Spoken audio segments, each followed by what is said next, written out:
Dear children, this is the second module of today's session. In this session we are going to discuss inner join. Later we discussed about the right join, left join, etc. The inner join produces only those records that match in both the data frame. It is very similar to MySQL joining. You have to pass the inner in how argument inside the merge operation. Instead of giving outer in how argument, in this we have to use inner in how argument. Let me explain with an example. The merge operation. Look at the merge operation, that is in the 8th line.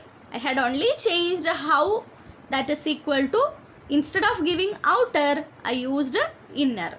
So my dear children, we will get only 2 and 3 indices.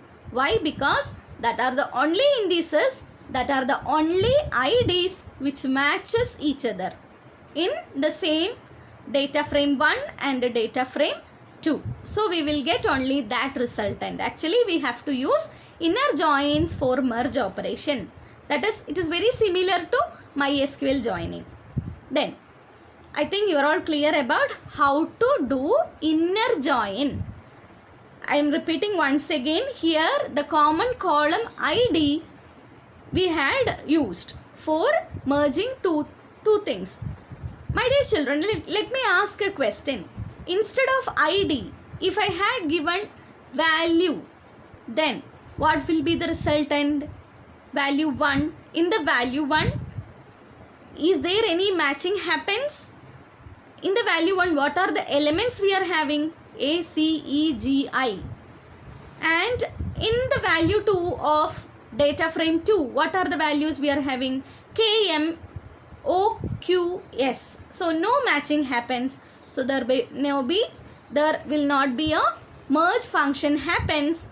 So we won't get any resultant data frame. The interpreter won't match any values if we are giving on equal to value. Why we got a resultant here? Because we had given the common column name ID. Within ID, 2 values are matched, 2 and 3. That is why we got a resultant. I think you are all clear about how to join 2 data frames using inner join. Thank you.